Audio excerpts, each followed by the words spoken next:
ሰላም እንዴት አላችሁ? የኢትዮ ታይምስ ቤተሰቦች ለሰዓቱ የተመረጡ አዳዲስ መረጃዎችን ይዘንላችሁ ቀርበናል። ከመረጃዎቻችን መካከልም የአማራ ፋኖ ብሔራዊ ኃይል ጎጃም ቀጠና ቀኝ ጌታ ዮፍታሔ ንጉሴ 6ኛ ክፍለ ጦር ስናን አባጅሜ ብርጌድ ግንቦት 25 ቀን 2017 ዓመተ ምህረት የማስጠንቀቂያ መልእክት አስተላልፈዋል። በእዝ ደረጃ ከተፈቀዱ መስሪያ ቤቶች ውጭ ማንኛውም ሰራተኛ ቢሮ እንዳይገባ የሚከለክል የመሬት ይዞታን የተመለከቱ እገዳዎችና እቁምን ጨምሮ 5 ነጥቦችን የዘረዘረው ብርጌዱ ባወጣው የውስጥ መተዳደሪያ ደንብ መሰረት ሙሉ በሙሉ ተፈጻሚ እንደሚሆን የገለጸ ሲሆን በሌላ በኩል የፈረንሳዩ ጋዜጠኛ ሮቢን ቱንግስተን ከፈረንሳይ ፓሪስ በመነሳት የአማራን ሕዝብ ትግል ለመዘገብ ከአማራ ፋኖ ብሔራዊ ኃይል ከወሎ ቀጠና ኃይሎች ጋር ለቀናት የቆየ ዘገባ ሲሰራ መሰንበቱ ተሰምቷል። ሙሉ መረጃውን አዘጋጅተናል። በሰሜን ሸዋ ዞን አገረ ማርያም ወረዳ በኮርመሽ ቀበሌ የኮማንዶ ክፍለ ጦር ሬጅመንት የአካባቢውን ሰላም ለማጽናት ያሰለጠናቸውን ሚሊሻዎች ማስመረቁን የኢፌዴሪ መከላከያ ሰራዊት ገልጿል። ተመራቂ ሚሊሻዎች ከመከላከያ ሰራዊት ጋር በመሆን በቅንጅት በመስራት የበለጠ አስተማማኝ ሰላም ለመፍጠር በጽናት መትጋት እንዳለባቸውም በምረቃ ዝግጅቱ የተገኙት የኮማንዶ ሬጅመንት አዛዥ ሻለቃ ስለሽ በየነ መናገራቸውም ተሰምቷል። ተጨማሪ መረጃ ይኖረናል። ዲሞክራሲያዊ ስምረት ትግራይ ፓርቲ ወይም ስምረት የሚከተለው ርዕዮተ ዓለም ህወሓትም ሆነ ኢህአዴግ በዓለም ማህበረሰብ ዘንድ ይቀርብባቸው የነበረን ሂስ በመሰረቱ የሚያርም ነው ተብሏል። የፓርቲው ርዕዮተ ዓለም የዜጎችን መብትና ነጻነት በከፍተኛ ደረጃ ማክበርና ማስጠበቅ የሚያስችል መሆኑን ተነግሯል። ዝርዝሩን የምናስደምጣችሁ ይሆናል። ከአንድ ዓመት በፊት ከሰላም ሚኒስትር ዴኤታነት የተነሱና በቁጥጥር ስር ውለው በ3 ክሶች ተከሰውና በኋላም ሁለቱ ክሳቸው ተቋርጦ የነበረው አቶ ታዬ ደንደአ ክሶቹ እንዲቀጥሉ መታዘዙን ተከትሎ ዛሬ የጠዋት ችሎት ቀጠሯቸውን ተከታትለው ወደ ቤታቸው ከተመለሱ በኋላ ከመኖሪያ ቤታቸው ለጥያቄ ትፈልጋለህ በማለት የፌዴራል ፖሊስ አባላት እንደወሰዷቸው ባለቤታቸው ተናግረዋል። ይህ የሆነውም አቃቢ ሕግ አቶ ታዬ ከተመሰረተባቸው ሁለቱ ክሶች ነጻ መባል የለባቸውም በሚል ይግባኝ በማለቱ እንደሆነም ተመላክቷል። ዝርዝር መረጃ ይዘናል። የኢትዮጵያ ብሔራዊ ምርጫ ቦርድ መጪው ሀገራዊ ምርጫ ፈቃጅና አስቻይ ሁኔታዎች ባሉባቸው የምርጫ ክልሎች እንደሚደረግ ገልጿል። በሀገሪቱ ያለው የጸጥታ ሁኔታ በጣም ተለዋዋጭ በመሆኑ ምርጫው በሚቃረብበት ወቅት ሁኔታው በዝርዝርና በጥልቀት የሚታይ መሆኑንም አስታውቋል። ምርጫ ቦርድ 7ኛውን ሀገራዊ ምርጫ ሲያካሂድ የየአካባቢውን ሁኔታ ባገናዘበ መልኩ ተመሳሳይ አካሄድ ሊከተል እንደሚችልም የቦርዱ ሰብሳቢ ጥቆማ ሰጥተዋል። ተጨማሪ ይኖረናል። የኢትዮጵያ ሀገራዊ ምክክር ኮሚሽንም ሆነ መንግስት በተደጋጋሚ ጊዜ ለታጣቂ ኃይሎች የሰላም ጥሪ ቢያቀርብም ሰሚ አጥተዋል ሲሉ የአማራ ክልል ርዕሰ መስተዳድር አቶ አረጋ ከበደ ተናግረዋል። የአገር ሽማግሌዎች፣ የተለያዩ ሀገራት መሪዎችና በአምባሳደሮች በኩል ጥሪ መደረጉን ገልጸው በዚህ አጀንዳም የተገለለ እንደሌለና ተገለልኩ የሚል ካለን በራሱ ችግር እንደሆነ ገልጸው ታጣቂዎች ግን ለሰላም አማራጭ ፈቃደኛ ለመሆናቸውን አስረድተዋል። ሌላኛው መረጃችን ነው። ክቡራትና ክቡራን የኢትዮ ታይምስ ቤተሰቦች እነዚህንና ሌሎች ለሰዓቱ የተመረጡ አዳዲስ መረጃዎችን ይዘንላችሁ ቀርበናል። ቻናላችን ሰብስክራይብ በማድረግ የደወል ምልክቷን በመጫንና መረጃውም ለብዙዎች እንዲዳረስ ላይክ በማድረግ እስከ መጨረሻው አብራችሁን ቆዩ።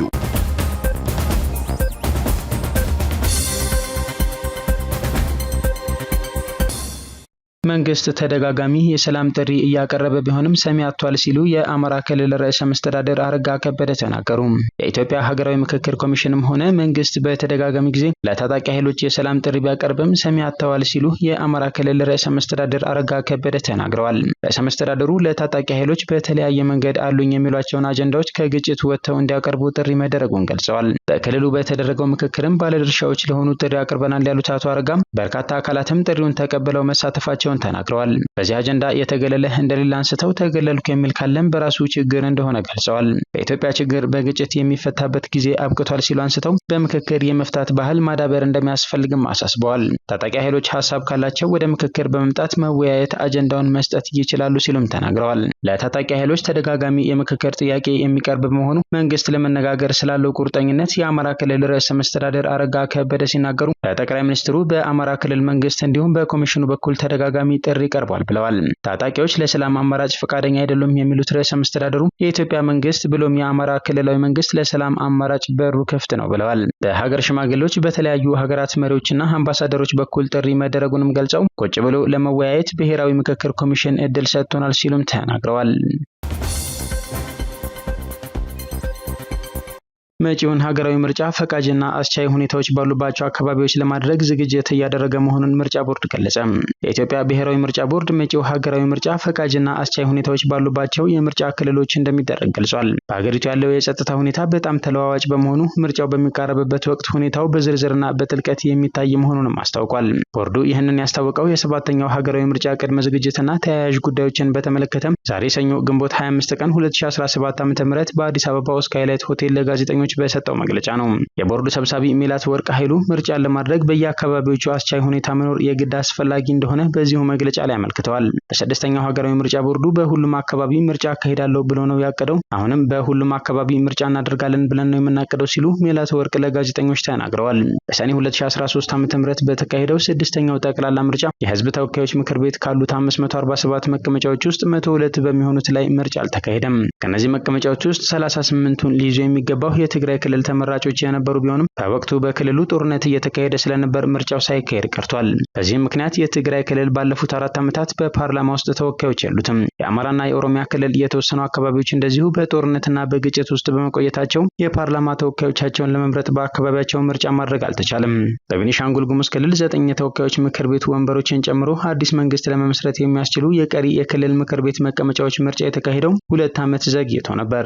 ምርጫ ቦርድ 7ኛውን ሀገራዊ ምርጫ ሲያካሄድ የየአካባቢውን ሁኔታ ባገናዘበ መልኩ ተመሳሳይ አካሄድ ሊከተል እንደሚችል የቦርዱ ሰብሳቢ በዛሬው መግለጫቸው ላይ ጥቆማ ሰጥተዋል። ቦርዱ ምርጫ ለማካሄድ መሬት ላይ ያለውን ነገር የሚመለከተው በምርጫ ክልሎች ደረጃ መሆኑን ሜላትወርቅ አስረድተዋል። የህዝብ ተወካዮች ምክር ቤት የሚመሰረተው ምርጫ ክልሎችን መሰረት ባደረገ ነው። ስለዚህ ከዚህ ጋር የሚያያዝ ስለሆነ በጥቅሉ ሳይሆን ፈቃጅና አስቻይ በፈጠሩበት ሁኔታዎች የምርጫ ክልሎች ሁሉ ላይ ምርጫውን እናደርጋለን። ለዚህም ነው ዝግጅታችን ማንንም ልዩነት ሳያደርግ በሁሉም ቦታ ለማድረግ እንችላለን በሚል የተነሳ ነው ሲሉ የቦርድ ሰብሳቢዋ ተናግረዋል። አቶ ታዬ ደንደአ በዛሬው ዕለት በቁጥጥር ስር መዋላቸው ተሰማ።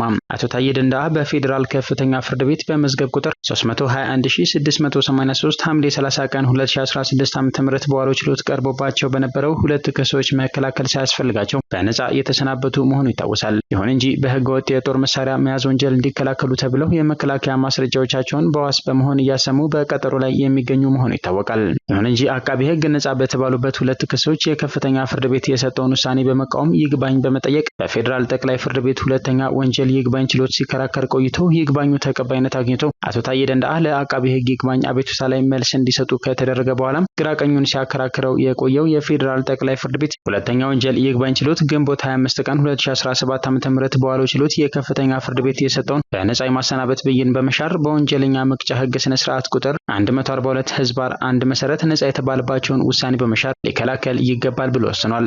በዚሁ መሰረት ከዚህ በፊት አቶ ታዬ ደንደአ በዋስ የተለቀቀው 2 ክሶች በከፍተኛ ፍርድ ቤት ነጻ ስለተባለ ስለነበረ አሁን ግን የከፍተኛ ፍርድ ቤት ውሳኔ የተሻረ በመሆኑ የዋስ መብታቸው ቀሪ ሆኖ በዛሬው ዕለት በቁጥጥር ስር መዋላቸው ተሰምቷል። በተያያዘ መረጃ ባለቤታቸው ወይዘሮ ስንታየው አለማየሁ ሜክሲኮ ወደሚገኘው የፌዴራል ፖሊስ ወንጀል ምርመራ ቢሮ እንደሚወስዱት የፌዴራል ፖሊሶች ነግረውን ወደዚያ እየሄድን ነው ማለታቸው ተሰምቷል። የቀድሞ የሰላም ሚኒስትር ዴኤታ አቶ ታዬ ደንደአ በቁጥጥር የዋሉት ዛሬ ጠዋት ከችሎት በኋላ ከመኖሪያ ቦታቸው እንደሆነ ባለቤታቸው ገልጸዋል። የአቶ ታዬ ባለቤት ወይዘሮ ስንታየው አለማየሁ እንደተናገሩት ከጠዋት የችሎት ቀጠሯቸው ተከታትለው ወደ ቤታቸው ከተመለሱ በኋላ ከቀኑ 10 ሰዓት ገደማ ከመኖሪያ ቤታቸው ለጥያቄ ትፈልጋለህ በማለት የፌዴራል ፖሊስ አባላት እንደወሰዷቸው ተናግረዋል። ወይዘሮ ስንታየው አክለውም ፖሊሶቹ ሜክሲኮ በሚገኘው ፌዴራል ፖሊስ ወንጀል ምርመራ ቢሮ እንደሚወስዷቸው እንደነገሯቸውና እርሳቸውን ባለቤታቸውን ለማግኘት ወደ ወንጀል ምርመራ ቢሮ እየሄዱ እንደሆነ ተናግረዋል።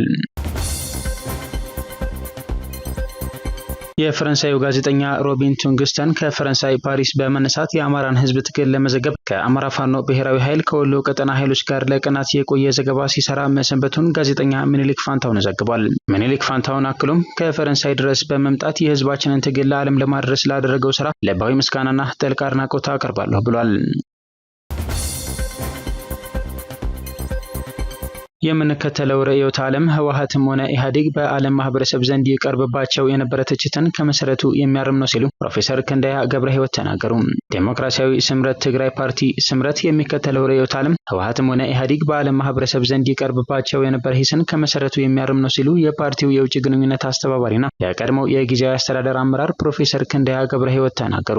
የኢትዮጵያ ብሔራዊ ምርጫ ቦርድ ለዴሞክራሲያዊ ስምረት ትግራይ ፓርቲ ጊዜያዊ የምዝገባ ፍቃድ ግንቦት 18 ቀን 2017 ዓ.ም ምህረት ሰጥቷል። የፓርቲውን ምስረታ ዓላማና ርዕዮተ ዓለም በተመለከተ ፕሮፌሰር ክንዳያ ዓላማችን አሁን የደረሰችበት አስተሳሰብ ግምት ውስጥ ያስገባ የአካባቢውንና የሀገሪቱን አጠቃላይ ሁኔታ ታሳቢ ያደረገ እንዲሁም ትግራይ ውስጥ በተለይ አርሶ አደሩ በወጣቱና በምሁሩ እየተቀጣጠለ ያለው የለውጥ ፍላጎትን ለማሟላት ታሳቢ ያደረገ አስተሳሰብ አስፈላጊ መሆኑን ጠቁመዋል። አክለውም የፓርቲው ርዕዮተ ዓለም የዜጎች መብትና ነጻነት በከፍተኛ ደረጃ ማክበርና ማስጠበቅ የሚያስችል መሆኑን ገልጸው በሌላ በኩል ደግሞ ህወሓትም ሆኑ ኢህአዴግ በዓለም ማህበረሰብ ዘንድ ይቀርብባቸው የነበረ ሂስን በመሰረቱ የሚያርም ነው ብለዋል። አያይዘውም በቀጣይ በክልሉ በሚደረገው የመስራች ጉባኤ ላይ የፓርቲው ከፍተኛ አመራሮች እንዲሳተፉ ገልጸው አሁን ላይ የደህንነት ስጋት መኖሩ እውነት ቢሆንም ጊዜያዊ አስተዳደሩ ይህንን ችግር ለማቃለል ይሰራል የሚል ተስፋ አለን ሲሉ ተናግረዋል። የትግራይ ሰላምና መረጋጋት እውን ለማድረግ የበኩላችንን ሚና እንወጣለን ያሉት ፕሮፌሰሩ የፌዴራል መንግስትም እዚህ ላይ ትርጉም ያለው ስራ መስራት ይጠበቅበታል ሲሉ አጽንኦት ሰጥተዋል። የዲሞክራሲያዊ ስምረት ትግራይ ፓርቲ ይፋዊ ስራ መጀመሪያን አስመልክተው ትናንትና ግንቦት 24 ቀን 2017 ዓ.ም ጋዜጣዊ መግለጫ የሰጡት የፓርቲው የኮሙኒኬሽን ኃላፊ አቶ ረዳኢ ሀለፎም በትግራይ ከተካሄደው ደም አፋሳሽ ጦርነት በኋላ በክልሉ ያጋጠሙ ችግሮችን በአዲስ አስተሳሰብ መፍታት ስለሚያስፈልግ ፓርቲው መቋቋሙን ገልጸዋል። በትግራይ የተረጋጋ ህይወት የለም ያሉት አቶ ረዳኢ አክለውም የትግራይ ህዝብ የተለየ መንገድ ያስፈልገዋል፣ በአባልነት የነበርንበት ድርጅት ደግሞ አዲስ አስተሳሰብን ለመቀበል አቅም የለውም ብለዋል። በዚህም አዲስ አስተሳሰብ ያላቸው ኃይሎች አደረጃጀት ፈጥረው መታገል አስገዳጅ መሆኑን ገልጸው የፓርቲው አመራሮች ከዚህ ቀደም በትግራይ ጊዜያዊ አስተዳደር ኃላፊነታቸው በነበሩበት ወቅት በተፈጠረው ምቹ ያልሆነ ሁኔታና የደህንነት ስጋት የተነሳ መውጣታቸውን ጠቁመዋል። አቶ ረዳኢ በዚህ ተጨባጭ የደህንነት ስጋት ውስጥ ፓርቲ አደራጅተው መቀጠልን በተመለከተ ሲናገሩም ችግር የሚፈታው በመታገል ነው ብለዋል። በዚህም ዴሞክራሲያዊ ስምረት ትግራይ ፓርቲ ዋና ጽህፈት ቤቱን በመቀለ እንደሚያደርግና በቀጣይ አንድ ወር ውስጥ ከክልል እስከ ቀበሌ ያሉ አደረጃጀቶችን መፍጠር እንዲሁም የፓርቲውን አባላት ምልመላ እንደሚያካሂድ አመልክተዋል። በተጨማሪም ፓርቲው አዲስ አበባን ጨምሮ በተለያዩ አካባቢዎች አደረጃጀቶች እንደሚፈጠር ጠቅሰው እነዚህ እንቅስቃሴዎች ከተጠናቀቁ በኋላ አንድ ወር ተኩል በሚሆን ጊዜ ውስጥ በትግራይ መስራች ጉባኤውን ለማካሄድ ማሰቡን ጠቁመዋል። አቶ ረዳኢ ኤርትራን አስመልክተው ሲናገሩም ኤርትራ ሉዓላዊ ሀገር ናት፣ ግንኙነት ማድረግ የምትችለው በፌዴራል መንግስቷ በኩል መሆን አለበት ያሉ ሲሆን ከኤርትራ ጋር የሚደረግ መርህ አልባ ግንኙነት መልሶ ሰላማችንን ነው የሚያደፈርሰው ብለዋል። አቶ ረዳኢ ሀለፎም አክለውም የቀድሞ የትግራይ ጊዜያዊ አስተዳደር ምክትል ፕሬዚዳንት ሌተናል ጀነራል ጻድቃን ገብረትንሳኤ ይህንን ሀሳብ እንደሚደግፉ ጠቁመዋል። ከዚህ በፊት በአቶ ጌታቸው የሚመራው ከህወሓት የተከፈለው ቡድን አዲስ የፖለቲካ ፓርቲ ለማቋቋም በሂደት ላይ መሆኑ መዘገቡ ይታወሳል። በወቅቱ የፖለቲካ ፓርቲው የሊበራል ዲሞክራሲ ጽንሰ ሀሳብን የሚከተል መሆኑንና ትግራይ ሊበራል ዲሞክራሲያዊ ፓርቲ በማለት ለመጠራት መወሰኑን ከአመራሮቹ መካከል አንዱ መናገራቸው ይታወሳል። የኢፌዴሪ መከላከያ ሰራዊት የኮማንዶ ሬጅመንት ያሰለጠናቸውን ሚሊሻዎች ማስመረቁን ገለጸ። በሰሜን ሸዋ ዞን ሀገረ ማርያም ወረዳ በኮርመሽ ቀበሌ የኮማንዶ ክፍለ ጦር ሬጅመንት የአካባቢውን ሰላም ለማጽናት ያሰለጠናቸውን ሚሊሻዎች አስመርቋል ብሏል። በምረቃ ዝግጅቱ የተገኙት የኮማንዶ ሬጅመንት ታዛዥ ሻለቃ ስለሺ በየነ በወረዳው የተገኘውን አንጻራዊ ሰላም ለማጽናት ብሎም ህብረተሰቡ በሰላም ወጥቶ እንዲገባ ለማድረግ ልማት እንዲያለማ የሰላሙ ጉዳይ ከመከላከያ ሰራዊቱ ባሻገር በሚሊሻ ኃይሎች እጅም ነው ብለዋል። ተመራቂ ሚሊሻዎች ከመከላከያ ሰራዊት ጋር በመሆን በቅንጅት በመስራት የበለጠ አስተማማኝ ሰላም ለመፍጠር በጽናት መትጋት አለባችሁ ሲሉ አስገንዝበዋል።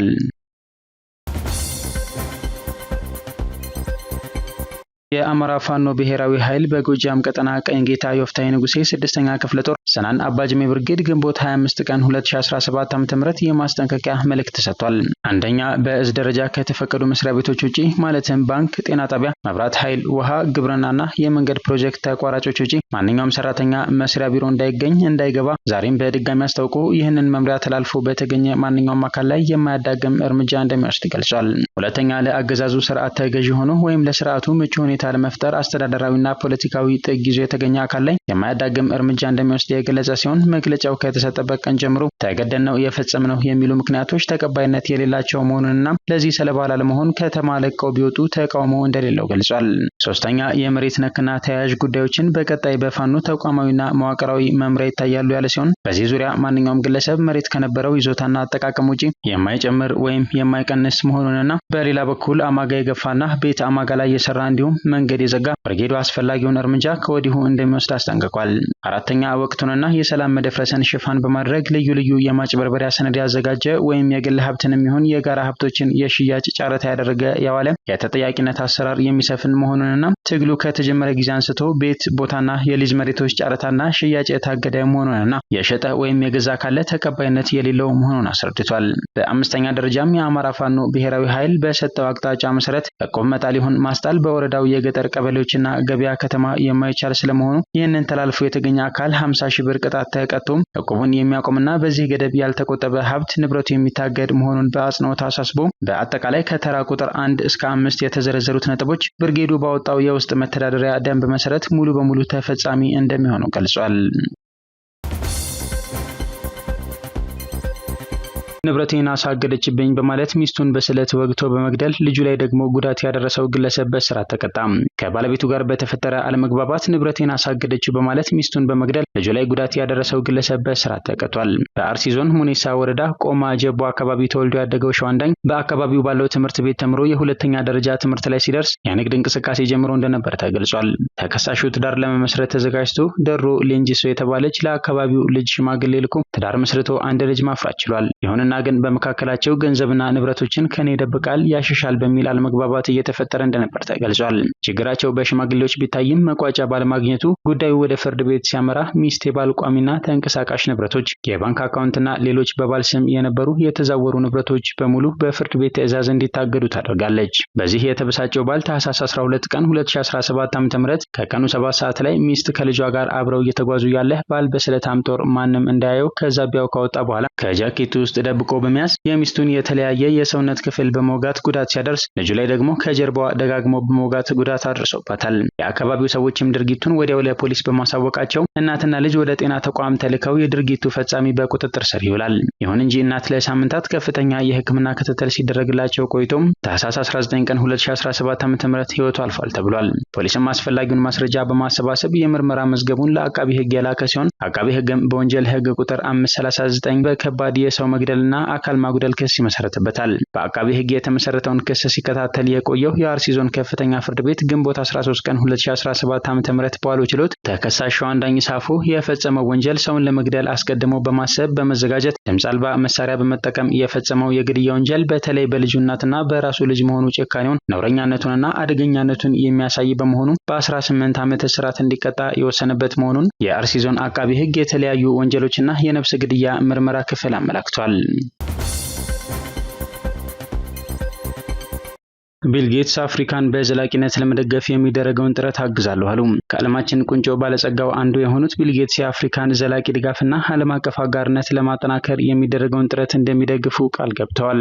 የአፍሪካ ህብረት ኮሚሽን ሊቀመንበር ማህሙድ አሊ ዩሱፍ በህብረቱና በጌትስ ፋውንዴሽን ትብብር ዙሪያ ከቢል ጌትስ ጋር ተወያይተዋል። ማህሙድ አሊ ዩሱፍ በዚህ ወቅት በተለይም የዓለም አቀፍ ድጋፎች መቋረጥና የአየር ንብረት ለውጥ ተጽዕኖን ለመቋቋም ቃል የተገቡ ድጋፎች አለመፈጸማቸው ለአህጉሪቱ አሳሳቢ መሆናቸውን አንስተዋል። ቢል ጌትስ በበኩላቸው የአፍሪካን ስጋት እንደሚጋሩ ገልጸው ለአህጉሪቱ ዘላቂ ድጋፍና ዓለም አቀፍ አጋርነትን ለማጠናከር የሚደረገውን ጥረት እንደሚደግፉ ቃል ገብተዋል። ቻይና ከኢትዮጵያን በላይ በኢትዮጵያውያን ዘንድ ተወዳጅነት ማግኘቷ ተሰማ።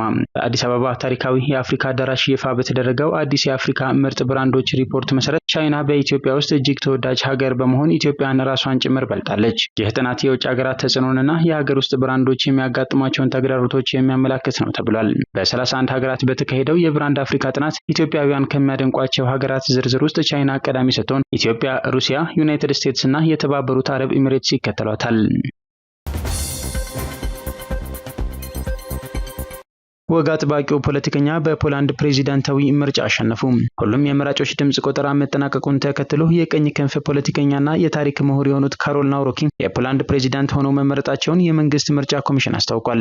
ኮሚሽኑ እንዳስታወቀው ናውሮኪ 50.9 በመቶ የመራጮችን ድምጽ ማግኘታቸውን ይፋ አድርጓል። የዋና ከተማዋ ዋርሶ ከንቲባና የሊበራል ፖለቲከኛ ራፋል ትርዛስኮቭስኪ በ49.1 በመቶ የመራጮችን ድምጽ አግኝተዋል። እኛ አሸንፈናል ምንም እንኳን በጠባብ ልዩነትም ቢሆንም ሲሉ ትርዛስኮቭስኪ ለደጋፊዎቻቸው ቢናገሩም ውጤቱ የተገላቢጦሽ ሆኗል። ባለቤታቸው ማልጎርዛታ ለህዝቡ በቀልድ መልክ ባስተላለፉት መልእክት የልብ ድካም ሊያጋጥመኝ ቀርቧል ብለዋል። ናውሮኪ ከመጀመሪያው የምርጫ ውጤት በኋላ በዚህ ምሽት ተስፋ አንቆርጥም፣ ሌሊቱን እናሸንፋለን፣ ልዩነቱ ትንሽ ነው፣ ነገ ከፕሬዚዳንት ካሮል ናውሮኪ ጋር ከእንቅልፍ እንደምንነቃ አምናለሁ ያሉ ሲሆን እንዳሉትም አሸንፈዋል። አዲሱ የፖላንድ ፕሬዚዳንት ናውሮኪ የፖላንድ ጠቅላይ ሚኒስትር ዶናልድ ቱስክ የአውሮፓ ህብረትን የሚደግፉበትን መርሃ ግብር ለመከልከል የፕሬዚዳንትነት ስልጣናቸውን ሊጠቀሙበት ይችላሉ። ውጤቱም ከ18 ከ8 ወራት በፊት ስልጣኑን ያጣውን የናውሮኪን ደጋፊዎች የብሔራዊ ወግ አጥባቂ ህግና ፍትህ BIS ተቃዋሚዎችን በ2027 የፓርላማ ምርጫ የቱስክን ጥምረት እንደሚያሸንፉ አዲስ እምነት እንዲኖራቸው አድርጓል። ናውሮኪ ባህላዊ የካቶሊክና የቤተሰብ እሴቶችን ይደግፋሉ። በአውሮፓ ህብረት ውስጥ የፖላንድ ሉዓላዊነት ጠንካራ ደጋፊ ናቸው። ለዩክሬን ቀጣይነት ያለው ድጋፍ ያሳያሉ። ነገር ግን በሩሲያ ቀጣይነት ባለው ወረራ ወቅት ሀገሪቱ ኔቶና የአውሮፓ ህብረት ስትቀላቀል ማየት እንደማይፈልጉ ተናግረዋል። የፖላንድ ፕሬዚዳንት በውጭ ፖሊሲና በመከላከያ ላይ የተወሰነ ተጽዕኖ አላቸው። በአብዛኛው ፕሬዚዳንቱ የስርዓት ሚና አይኖራቸው፣ ነገር ግን ፕሬዚዳንቱ ህግን መቃወም ይችላሉ። የቱስክ የአውሮፓ ህብረት ደጋፊ የሆነው ጥምር መንግስት ስልጣኑን ለመቀልበስ የሚያስችል በቂ የፓርላማ አብላጫ ድምጽ የለውም።